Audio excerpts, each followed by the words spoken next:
अगला प्रश्न है कि अगर कोई एकादशी व्रत न करे तो क्या वो दीक्षा नहीं ले सकता? इसलिए नियम तो आपने ही बताया है, एकादशी व्रत और नाम जप ये दो पहले होने चाहिए। लेकिन फिर भी एक जगह मिला है दीक्षा की विधि, तो उसमें नाम जप की प्रमुखता बताई है, पहले नाम जप तो होना चाहिए। एकादशी की इतनी विशेष नहीं कही है, लेकिन फिर भी वैष्णवों का तो एकादशी व्रत परमावश्यक है, क्योंकि बिना एकादशी व्रत के वो कैसे ठाकुर जी का भक्त माना जाएगा। तो दीक्षा तो भले मिल सकता है, लेकिन तो दोष भी लगता है एकादशी व्रत न करे। वैसे कि कोई भी एकादशी व्रत न करे दोष है, एकादशी को अन्न खाना दोष है। ये आप दीक्षित हैं, माला जप भी कर रहे हैं और एकादशी व्रत क्या जरूरी है? तो एकादशी व्रत जरूरी है और करना चाहिए। यदि आप स्वास्थ्य के अनुकूल एकादशी व्रत नहीं पढ़ रहे, भूखे रहना, तो कोई बात नहीं, फल वगैरह खा लें, एक बार के स्थान पर 4 बार खा लें, लेकिन अन्न ना खाएं। फल खा लें, कई बार खा लें, फलाहार कर लें, लेकिन अन्न ना खाएं, तला हुआ ना खाएं, आपके शरीर को यदि अनुकूल ना हो तो। लेकिन व्रत अवश्य करना चाहिए, दोष की बात है, व्रत नहीं हो रहा है। दीक्षा के बाद तो जरूरी है, करना ही करना है, नित्य व्रत है। और जो व्रत है, सोमवार का व्रत, मंगल का व्रत और जो व्रत है, पूर्णिमा व्रत, ये आवश्यक नहीं माने गए। करो तो पुण्य, ना करो तो कोई दोष नहीं। लेकिन एकादशी व्रत न करो तो दोष, और करो तो फिर भक्ति। करना ही चाहिए। बहुत कुछ खाने पीने की चीजें, ऐसी बात नहीं, आप फलाहार कर लें। अगला है, मेरी माता काली माता और शिव जी की पूजा करती है और श्री कृष्ण को अपना बेटा मानती है। घर में काली माता का नया मंदिर बना रहे हैं, तो क्या उसमें राधा कृष्ण की भी पूजा कर सकते हैं? देखो, हमारे यहाँ पंच परमेश्वर है, पंच परमेश्वर एक ही मंदिर में पांचों के पांच स्थापित हो सकता है, इसमें कोई दोष नहीं। हमारे यहाँ पंच परमेश्वर की अनादिकाल से पूजा हो रही है। उसमें भगवती आदिशक्ति है, भगवान नारायण हैं, गणेश जी हैं, भगवान शिव हैं, सूर्य भगवान हैं। तो पंच परमेश्वर की एक साथ भी पूजा होती है। इस प्रकार हम सब की इकट्ठे पूजा करते हैं तो हम समर्थ कहलाते हैं। और यदि केवल नारायण की पूजा करते हैं, बस हमारे इष्ट नारायण हैं और उसी में हम सब देवताओं को अंतर्गत देखते हैं, तो उस समय हम वैष्णव कहलाते हैं। यदि हम भगवान शिव के इष्ट मान करके समस्त और जो 4 परमेश्वर हैं भगवान के रूप, उनको शिव के अंतर्गत देखते हैं, फिर हम शैव कहलाते हैं। हमारे और स्मार्त में तो ये परंपरा रही है कि जैसे हमारे जो मुख्य जिनका पूजन करना है, तो उनके चारों तरफ 4 व्यू के रूप में, चतुर्व्यूह के रूप में उनका पूजन करना ही करना है। और एक बीच में ये समार्थ में पूजा, 2 प्रकार के हमारे पूजा। तो समार्थ आप करें तो कोई दोष नहीं, हमारे शास्त्र का आज्ञा है, कर सकते हैं, कोई दोष नहीं। और आप उसमें राधा कृष्ण की पूजा करें, कोई दोष। हमारे यहाँ तो मंदिरों में देखिए आप, एक ही मंदिर में सत्संग भवन बना, उसमें दुर्गा, राम, कृष्ण, नारायण, शंकर जी सारे एक ही में है। ऐसा नहीं, एक ही परमात्मा 5 स्वरूपों में सृष्टि के अंतर्गत सदा विराजमान रहते हैं, जिनको हम लोग पंचदेव या पंच परमेश्वर कहते हैं। और 5 हमारे यहाँ संप्रदाय हैं। भगवान शिव से जो गुरु परंपरा चलती है वो शैव कहलाते हैं। भगवती दुर्गा से जो गुरु परंपरा चलती है, आगे शिष्य दर शिष्य और शाक्त कहलाते हैं, उसमें दुर्गा की उपासना। हम लोग वैष्णव कहलाते हैं। ऐसे सूर्य होते हैं जो गणेश जी से आराधना चलते हैं, गणेश को इष्ट मानकर, वो गणपत्य कहलाते हैं। तो हमारे यहाँ पंच परमेश्वर उपासना, समार्थ उपासना भी है और हम अलग से वैष्णव करते हैं। बस अंतर है कि जिसका जो इष्ट हो जाता है वो अन्य 4 रूपों को परमात्मा के अपने इष्ट के अंतर्गत माने, अपने इष्ट से अलग कुछ भी ना माने। इसी का नाम है अनन्य भक्ति, अर्थात इष्ट के सिवा कोई दूसरा तत्व है नहीं। यदि कोई दूसरा तुमको अनुभव हो रहा है 5 इंद्रियों से, तो वो भी तुम्हारा इष्ट ही है, कर सकते हैं, कोई दोष नहीं। अगला है, शुक्र तारा अस्त होने पर भी क्या हम अपने घर में पाठ का अनुष्ठान कर सकते हैं? बिल्कुल कर सकते हैं। अरे शुक्र तारा अस्त होने के बाद विवाह आदि ये कार्य नहीं होते, विवाह नहीं होते, लेकिन पूजा पाठ तो आप 12 महीने 24 घंटे कभी भी कीजिए। शुक्र तारा अस्त होने पर विवाह संबंध नहीं होते, बाकी सब काम हो जाते हैं। पूजा पाठ आप कीजिए। अगला है, जब प्रलय काल आती है तो ऐसा कहा जाता है कि भोलेनाथ काशी नगरी अपने त्रिशूल पर उठा लेते हैं, तो क्या जो यहाँ रहने वाले लोग हैं वो बच जाते हैं महाप्रलय में? हाँ जी,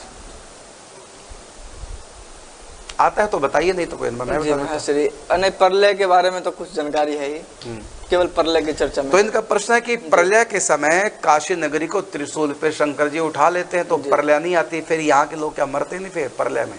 जी महाश्री, उठा लेते हैं ये तो आप ही क्लियर करेंगे इसको। अच्छा।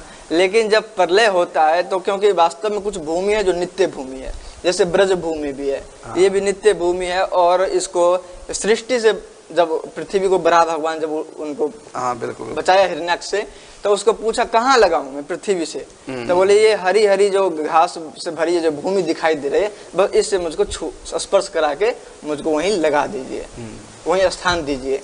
तो इस प्रकार से कुछ भूमि है जो नित्य है, क्योंकि ये भगवान के ही नित्य धाम यहाँ इस माया जगत में आई है और इसको आश्रय दिया है। तो इस प्रकार से महाराज प्रलय काल में तो सब जीव मर जाते। अच्छा जी ठीक जी। अब सुनो जी, आपने कुछ हद तक ठीक कहा जी, बाकी आप हाँ। पहली बात यह है कि आपने जो कहा कि त्रिशूल पर महाप्रलय के समय दान करते, इसका उत्तर है महाप्रलय के समय नहीं, आज भी काशी त्रिशूल पे ही है।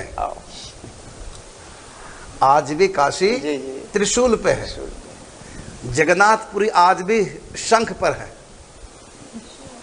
हाँ हाँ।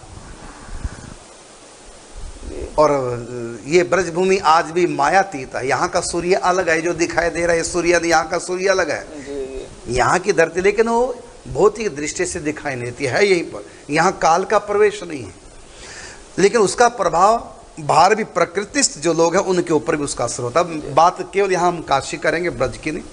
काशी की बात, काशी आज भी त्रिशूल पर है। भगवान का त्रिशूल ऐसा नहीं जो किसी को भी दिख जाए, और आज भी आप काशी जाके देख सकते हैं। काशी में 3 जगह है जो शिखर है, 3 शिखर काशी में, और बीच वाला शिखर सबसे ऊंचा है त्रिशूल का आज भी। और वहीं पर काशी विश्वनाथ मंदिर है, जिसको हम लोग आजकल ज्ञानवापी कहने लगे। ज्ञानवापी तो सदा करना, जो मस्जिद बनी है ज्ञानवापी मस्जिद, पूरे काशी में सबसे ऊंचा स्थल ज्ञानवापी है, वो हमारे शास्त्र में लिखा है। वही विश्वनाथ मंदिर सबसे बीच वाले त्रिशूल पर विश्वनाथ मंदिर है आज भी। तो इस प्रकार 2 मंदिर और है वहीं पर। तो आज भी काशी में 3 जगह से काशी की पृथ्वी थोड़ा ऊंची उठी है, और बीच से जो है भाग वो सबसे ऊंचा है। उसी पर ही ज्ञानवापी तीर्थ है, जहां पर विश्वेश्वर भगवान शिव का मंदिर है। समझ गए ना बात? तो काशी आज भी वो त्रिशूल बना हुआ है, आज भी काशी त्रिशूल पे है। लेकिन वो त्रिशूल किस रूप में दिखाई दे रहा है? 3 शिखरों के रूप में, भौतिक रूप में दिखाई दे रहा है। क्योंकि हमारी भौतिक दृष्टि है, इसलिए भगवान शिव ने अपनी नगरी को भौतिक जैसा दिखा रखा है। ऐसी ब्रजभूमि दिव्य है, दिव्य नहीं बल्कि चिन्हमय है। दिव्य तो स्वर्ग भी है, लेकिन ये दिव्य नहीं है, दिव्याति दिव्य अर्थात चिन्हमय। जड़ नहीं है, जड़ वस्तु का प्रवेश नहीं, चिन्हमय है। लेकिन वो चिन्हमयता जो है ब्रज की, वो प्रेम दृष्टि जब तक नहीं मिलेगी तब तक दिखाई नहीं देगी, तब तक अनुभव में नहीं आएगी। और काशी नगरी जब तक ज्ञान नहीं होगा तब तक काशी नगरी वो अविमुक्त क्षेत्र है। काशी नगरी वो ब्रह्मांड के अंतर्गत नहीं है, उससे अलग है। मतलब वहाँ के नियम लागू नहीं होंगे। पृथ्वी के नियम जो है, पृथ्वी में क्या नियम है? जो कोई मरेगा, मरने के बाद कर्मों के अनुसार, अच्छे बुरे कर्मों के अनुसार नरक स्वर्ग जाएगा। लेकिन काशी में जिसकी मृत्यु हो जाए, ये मृत्यु लोक का ब्रह्मा के सृष्टि के अंतर्गत काशी नहीं, ये ब्रजमंडल नहीं, अयोध्या नहीं, ये बड़े पवित्र था जगन्नाथपुरी द्वारिका, ये ब्रह्मा की सृष्टि के अंतर्गत नहीं है। ये तीर्थ स्थान, ये स्वयं प्रकट है। तो जो काशी है, वहाँ जिसकी मृत्यु हो जाती है वो नरक नहीं जाता। वहाँ के जो यमराज हैं वो नहीं है जो धरती के यमराज हैं नरक वाले, नहीं। काशी के जो यमराज हैं वो है काल भैरव।